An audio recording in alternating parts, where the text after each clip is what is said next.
I was sitting here reflecting on my connection to food and using certain frequencies while affirming what I'm letting go of and what I'm calling in at this time. I couldn't but help to think of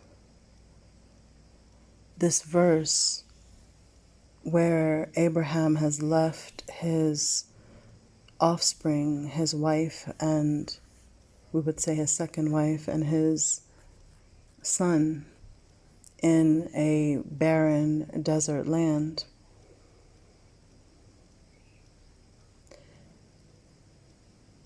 And it's interesting because he's leaving them in a place, in a space where there's no food to be seen, where there's no water. So Prophet Ibrahim, as he is called in Arabic, he's leaving his offspring in a barren land where there's nothing. And the first thing that he mentions is that they may establish salah.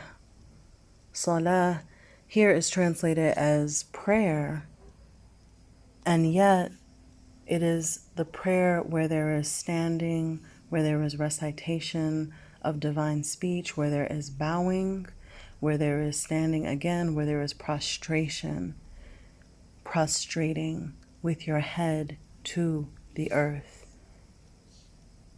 Prostrating to whom? To the one, to the creator of all. So that is the first thing that he asks for upon leaving his second wife, Hajar, and his son. The second that he asks is what? And we can look at this rather in terms of nourishment, of provision, the most important provision being that sila. Sila means that connection.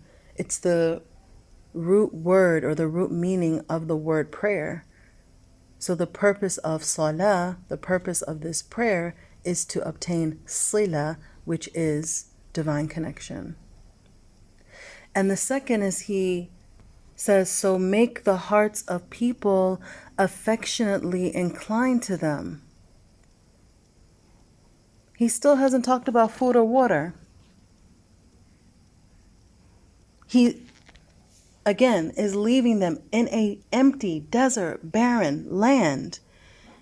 And the second thing he calls for is that the hearts of people are affectionately inclined to them. And we can understand from this the importance. There is an importance in having affection and having people who want to be around us, and having their love, and having their regard, and having their respect, and having, once again, an affectionate inclination towards us. That is a form of food. That is a form of nourishment. And then after that, what does our beautiful, our beloved prophet Abraham, what does he then call? What does he then call for? And provide them with fruits for their sustenance. He doesn't say water. He says fruits. You can't have fruit without water. You can't have fruit without the right conditions that sustain life. And fruit is of one of the highest offerings from the Most High. But then he doesn't leave it there. He doesn't simply leave it and give them fruits for the obvious reason that they will then eat, and have nourishment. No, he says, so that they may give thanks. Or in some translations, so that they may be from those who are thankful.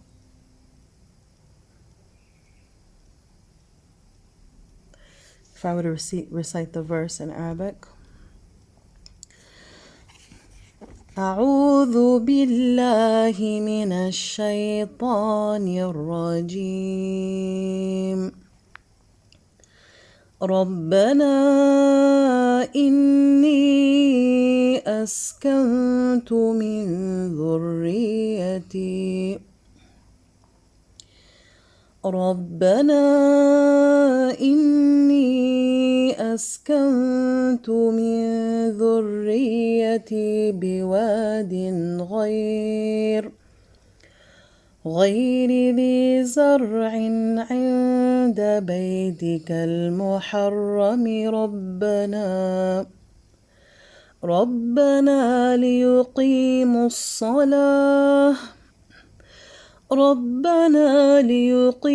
الصلاة فاجعل أفئدة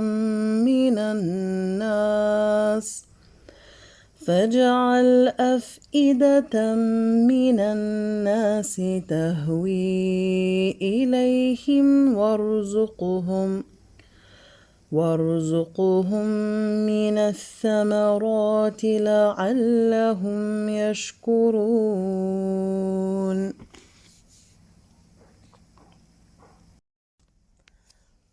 So in connection with this, the question that I pose and that I'm answering is, what is our first form of nourishment? Meaning, what is the most important form of nourishment? And we can understand not only from this Quranic verse, not only from many traditions, but looking at society, looking at people who have tried every possible way to obtain balance or centeredness or peace or inner harmony, contentment, answers, balance. And when they've gone to intimacy or drugs or food or money or whatever it is, with no connection, no reminder, no remembrance of the one, it's empty. And they find that there's emptiness. And they find that they're never satiated. When something is nourishing, it reaches us and it fuels us on the deepest level such that it lasts and it carries over. It does not mean that we will not need to refuel ourselves. It does not mean that we will not need another dose, so to speak. However, it will nourish and it will expand and it will fulfill on a level like no other. And that is what happens when we are in divine connection. And dare I say, when we are, listen carefully, when we are in surrender to divine revelation, aka when we are Muslim. I was speaking with a friend yesterday and explaining to him how the perspective that I've held and that many hold is that Jesus, peace and blessings be upon him, our prophet, who also is called Isa, that some call, I believe, Yeshua, that he was Muslim. What does that mean? It means that, yes, he was upholding the Torah, the teachings that came before of Musa. And yes, he is called Christ. He is called a Christian. But if you look linguistically, he was Muslim. He was one who surrendered to divine guidance and revelation. And he was upholding that in the best manner that he could. That is what it means to be a Muslim. So once again, the first form of nourishment that we all need is that sila, that connection to the Creator. If we don't have that, and it's not, once again, something you do one time, like you don't affirm it one time in your life and then that's it. You just do everything as you did it before. That affirmation comes with action. And every day returning back to that source. After that, from what we can gather in the Quranic verses that we discussed, the aspect of community. We need community that is going to support us in that connection. We are not meant to do it alone. Do we have to at first begin the journey sometimes on our own? Do we have to sometimes stand up in our own authority and our own awareness? Do we have to sometimes even step up as a leader? Since we all are leading in some way, influencing in some way, affecting in some way, most certainly. But we are not meant to live this connection, this divine connection, and surrender on our own. We need helpmates. We need supporters. We need, yes, love. Yes, affection. And the third form of nourishment that we do need is food. But even in that, Ibrahim, we say, alayhi salam, divine peace be upon him. He said, لَعَلَّهُمْ يَشْكُرُونَ. Give them fruit so that they may be thankful. So even the fruits themselves are a means of gratitude to whom? To the Most High. So then we go full circle. What I always found fascinating is, as one man brought to light, these verses are in some sense an inverse of Maslow's pyramid of self-actualization. According to Maslow, one cannot reach their highest potential and fulfill who they are meant to be on the highest of levels unless they have first dealt with their physiological needs. Here we see the mention of breathing, food, water, sex, sleep, homeostasis, excretion, safety, feeling secure in your body, having the proper resources of family, of health, of property, and then love and belonging, having, again, intimacy, friendship, family, esteem, having confidence in oneself, having achievement, having respect of others, and respect from others. So you are respected and you respect other people. And that once you've fulfilled that, once you've fulfilled your physical needs, again, mentioning food, shelter, love, connection, then you are able to be your most self-actualized. And with that comes morality, he says, or as in this chart, creativity, spontaneity, problem solving. At this point, this is where society would flourish. This is where you start to see a blossoming of interconnectivity in the arts and the sciences and how people treat one another and governance and the environment and how animals are treated and so on and so forth. There's a harmonization that happens when a society is filled with those who are self-actualized.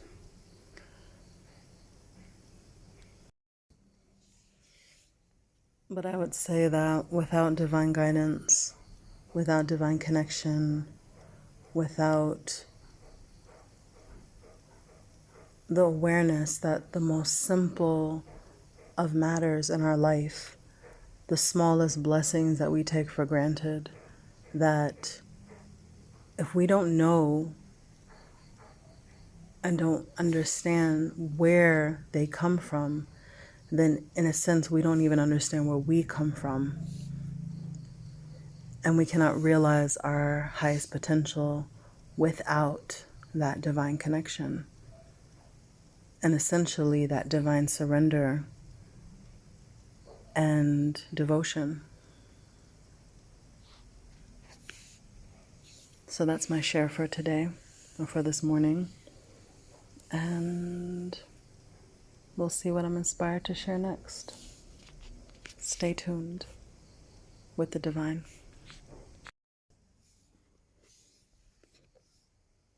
وآتاكم من كل ما سألتموه وإن تعدوا نعمة الله لا تحصوها إن الإنسان لظلوم كفار. And who gave you all that you asked him for? Were you to count the favors of Allah, you would never be able to encompass them. Indeed, man is highly unjust, exceedingly ungrateful.